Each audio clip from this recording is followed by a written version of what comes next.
They did not break my bones or raise their voices. They broke me by rearranging my world until I no longer recognized myself in it. They dimmed the lights in my own house and called it saving electricity. They moved my photographs into cardboard boxes and said it was decluttering. They unplugged the stove, hid my car keys, canceled my appointments, and then whispered to each other that I was becoming forgetful. Every small theft was wrapped in concern. Every quiet humiliation dressed up as care. When my daughter began finishing my sentences for me in front of strangers, it sounded like love, but it tasted like erasure. The lawyer called it a guardianship petition, but I know what it really was: an execution of my life while my heart was still beating. I watched them take inventory of my furniture, like vultures, picking over a body that refused to lie still. And in that moment, I understood that the people I had fed, clothed, and prayed for were preparing to bury me in a nursing home and call it mercy. They thought I would go quietly. They forgot who raised them. My name is Miriam Cole, and for 58 years I have been the reliable heartbeat in everyone else's chaos. On the south side of Atlanta, people know my brownstone by the magnolia tree out front, and the sound of old Nina Simone records sliding under the door on Saturday mornings.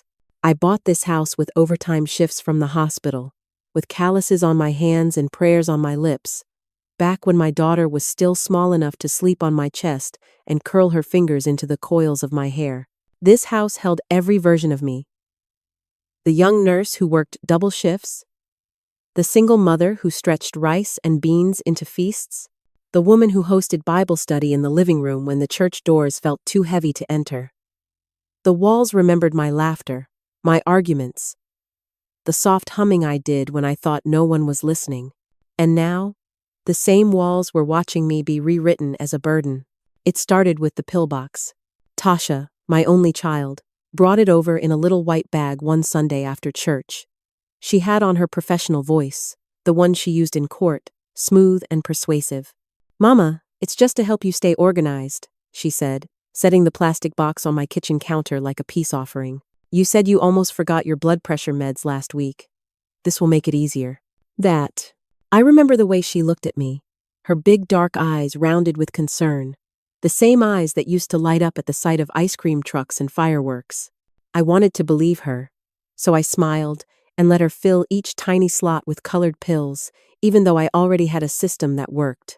When she labeled the box in large black marker, Monday through Sunday, something in my chest tightened. After the pillbox came the calendar on the fridge, with my appointments written in her neat handwriting. Then the sticky notes on the bathroom mirror. "Don't forget your 2 p.m. checkup. Remember to turn off the faucet. Call me if you feel dizzy." The notes were bright and cheerful, little pastel flags in my own home reminding me that I was slipping, that my mind could no longer be trusted without witnesses. Marcus, her husband, joined in soon after. He moved through my house like a building inspector, tapping walls, checking outlets, opening cabinets he had no business in. "We just worry, Miss Miriam," he would say, his deep voice full of the kind of respect that never touched his eyes. "Old houses and old folks, you know? One bad fall, and everything changes." Old folks. The word stung more than I let on. I still walked to the market on Auburn Avenue, still cooked my own collard greens, still read thick nonfiction books that Marcus couldn't even pronounce. But every time I corrected him, every time I reminded him that I wasn't fragile, I could feel him filing that information away, building a quiet case against me. The first real crack came the night they forgot to invite me to my own birthday dinner. I was sitting at my kitchen table, frosting a small lemon cake I had baked for myself, when my neighbor Denise knocked on the door, her brows knitted. "Girl, I thought you were already at the restaurant," she said, shrugging off her coat. "Tasha told my niece it was a surprise party for you." The frosting knife slipped in my hand. "What restaurant?" Denise froze. "You mean, they didn't tell you?"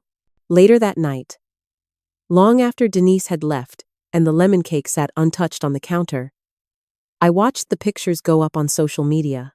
Tasha in a red dress, Marcus with his hand on the small of her back, their friends raising glasses under the warm restaurant lights. The caption read, "Celebrating Mama's 58th. She's resting tonight, but we're so grateful for her." My name gathered likes and heart emojis from people who didn't even know I was home alone. Sitting in the blue light of my own phone, feeling myself quietly erased. When I confronted Tasha the next day, she sighed the way teenagers do when you ask them the same question twice. "Mama, we didn't want to tire you out," she said, placing a gentle hand on my shoulder. "You've been so forgetful lately. You didn't even remember that we talked about it last week. That's why we wrote it in the calendar. You must not have seen it." I knew she was lying. I also knew that the calendar was blank on that day. I had checked it 3 times. But she spoke with such conviction, such practiced concern, that I felt the floor tilt under me. What scared me wasn't the possibility that she was right, it was the way everyone else would believe her. They came more often after that. Unannounced visits. Random check-ins. Marcus taking pictures of the burnt edges of a pan of cornbread I had left in the oven 5 minutes too long. Tasha asking if I remembered the name of my first-grade teacher. Then looking quietly relieved when I hesitated. I could feel them tugging at the edges of my reality, loosening the threads. The day I found my marriage license and the deed to the house moved from my safe to a neat folder on Tasha's lap, I understood that this was not concern. This was preparation. The folder was thick, its edges sharp against my fingers as I slid it from her hands. We were sitting in my living room, the late afternoon light turning the dust in the air into soft gold. My wedding picture hung above the mantel. Me in a simple white dress, my husband Elijah in his borrowed suit, both of us grinning like fools fresh from a justice of the peace ceremony and a whole life of hard work ahead. "What is this doing out of my safe?" I asked, keeping my voice even. Tasha did not flinch. Marcus shifted on the couch beside her, tapping something on his phone. "Mama, you asked me to organize your important papers," she said smoothly. "You said you were tired of going up and down the stairs."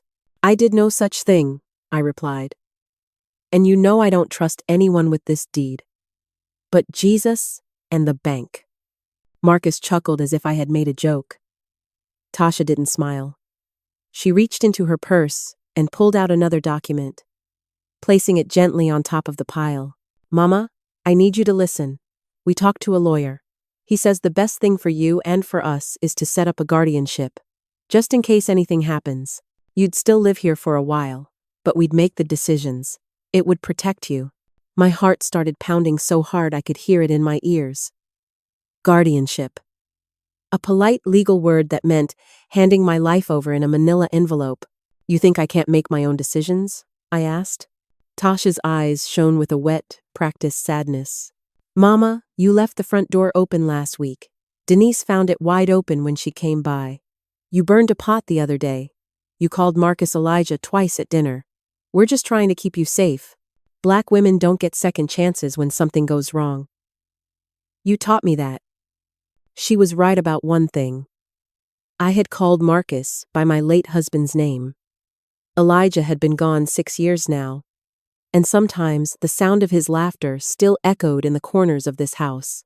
But forgetting for a moment is not the same as losing yourself. They twisted my humanity into evidence.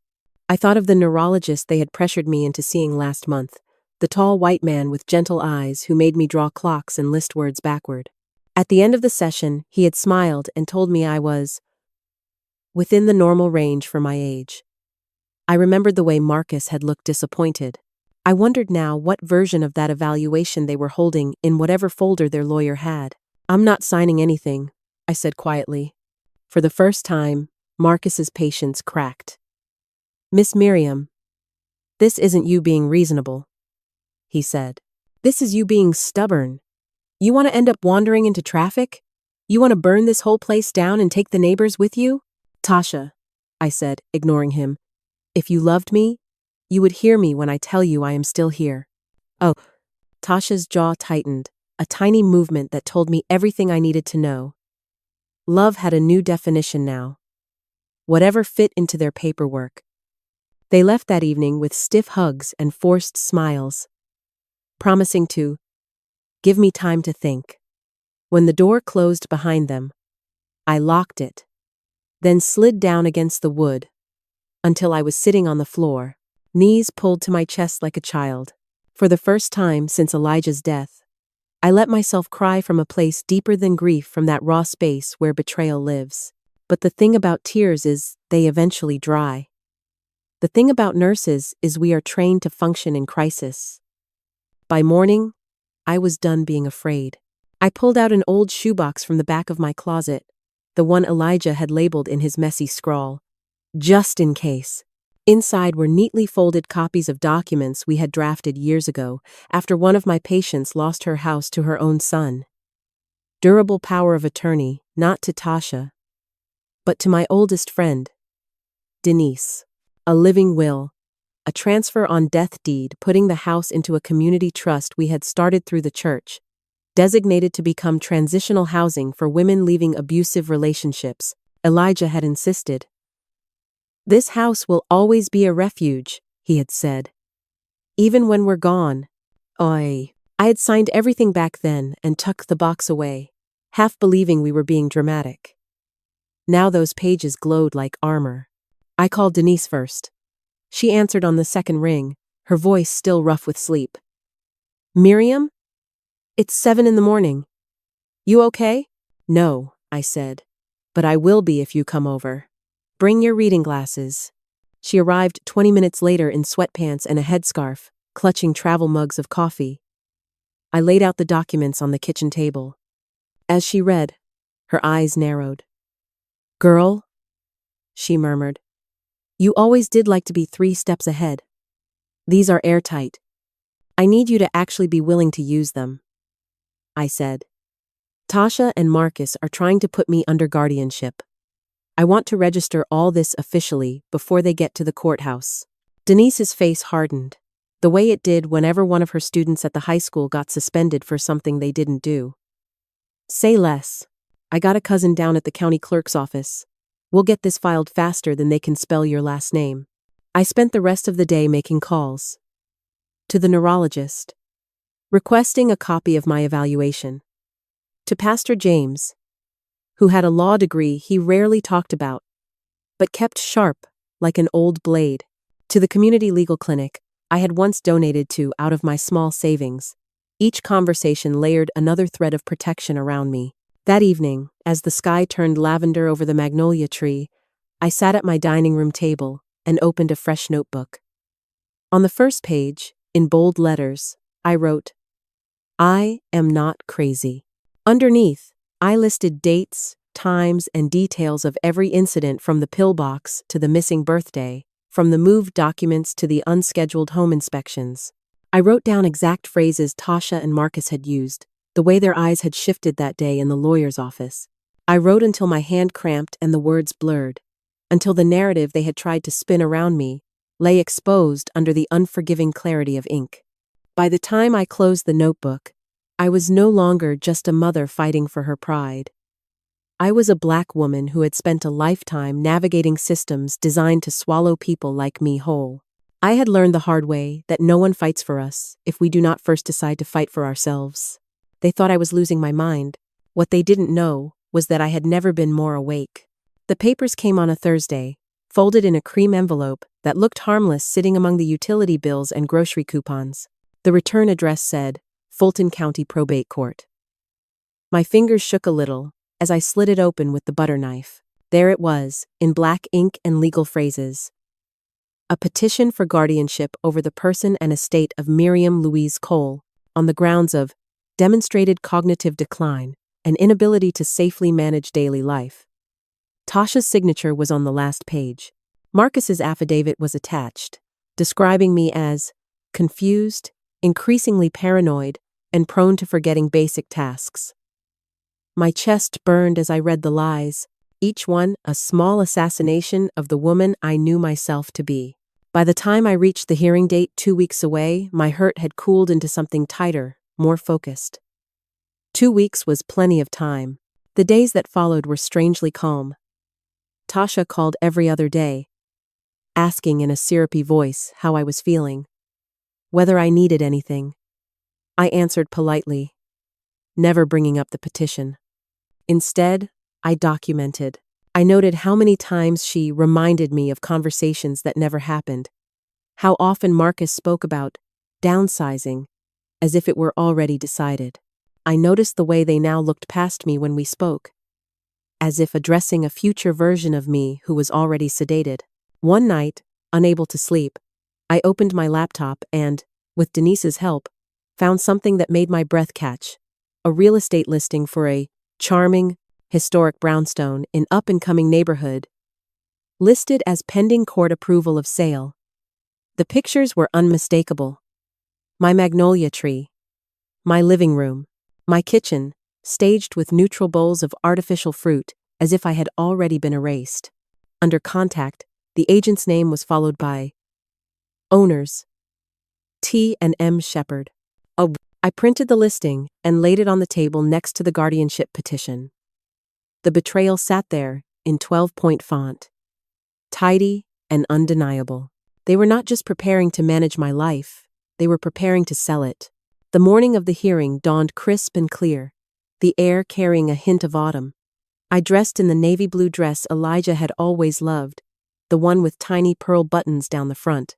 I tied my gray-streaked curls back with a silk scarf, dabbed on a little lipstick, and looked myself in the mirror. My hands trembled, but my gaze was steady. "You've walked patients into surgeries with less preparation than this," I whispered to my reflection. "You can walk yourself into that courtroom." Denise picked me up in her aging sedan, the dashboard rattling as we drove downtown. Pastor James met us on the courthouse steps, dressed not in his choir robe but in a sharp charcoal suit. He hugged me briefly, his hand firm on my shoulder. "Remember," he murmured, "you are not here as a victim. You are here as a witness." The courtroom was smaller than I expected, wood-paneled and humming with quiet whispers. Tasha and Marcus were already there, seated at a polished table with a young attorney between them. Tasha's hair was pulled into a sleek bun, her suit immaculate. For a moment, seeing my baby girl in her professional armor, I felt a pang of pride twisted with sorrow. Marcus sat beside her, scrolling his phone, jaw clenched in manufactured worry. When they saw me walk in with Denise and Pastor James, something flickered across Tasha's face: surprise, quickly smothered by a practiced expression of gentle concern. She stood and hurried toward me. "Mama, you didn't have to come," she said. "It's confusing in here. Marcus and I can handle everything."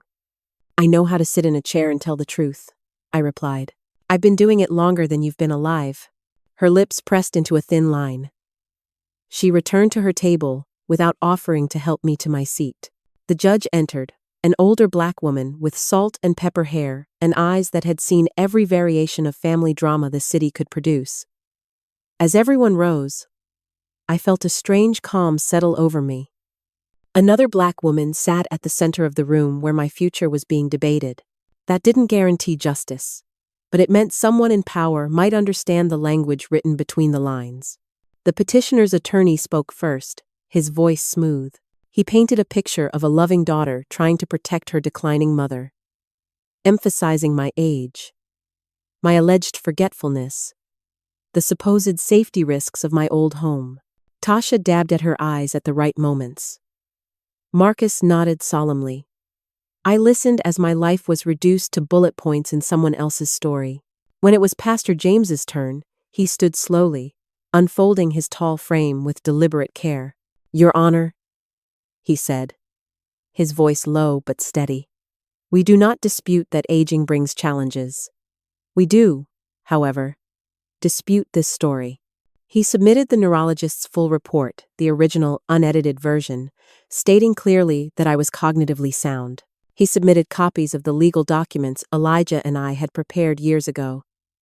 The power of attorney naming Denise, the trust deed transferring the house into a non-profit in my control. He submitted printed copies of the real estate listing, highlighting the phrase, "pending court approval," and the date it had been posted 3 weeks before Tasha filed the petition. The judge's eyes sharpened. "Miss Shepherd," she said, turning to Tasha, Were you and your husband aware of this listing being posted prior to filing the guardianship petition? Tasha's face blanched. Your Honor, we were just exploring options, she said quickly. Mama needs care, and her house is too big. We couldn't do anything without court approval anyway. We were just being proactive. Oh, proactive? Pastor James repeated calmly. In arranging to sell property that, at the time of the listing, you did not legally own and had no authority to dispose of. Property that, as the trust record shows, was already dedicated to a charitable purpose your petition makes no mention of. I watched the judge flip through the pages, her frown deepening. She turned to me. Miss Cole, can you tell the court in your own words how you have been managing your daily life? I stood, gripping the edge of the table to steady myself. Every eye in that room was on me. I felt my heart pound. But when I spoke, my voice came out clear. I wake up at 6, I said. I check my blood pressure and record it in the notebook my doctor gave me. I cook my own meals, no salt in the mornings, light salt at night. I walk to the market twice a week. I manage my own prescriptions, my own bank account, my own donations to the church. I read, I sew, I attend service, I volunteer at the free clinic once a month. I forget things sometimes. Yes, names. Where I put my glasses. But I remember the important things. I remember that my husband and I put this house into a trust to protect it from exactly this kind of situation. I remember that my daughter forgot to invite me to my own birthday dinner and then told everyone I was too tired to come. I remember finding my documents moved without my permission. I remember not being asked, only handled. My voice broke on that last word. I swallowed and continued. I am not perfect. I am not as fast as I used to be. But I am not gone.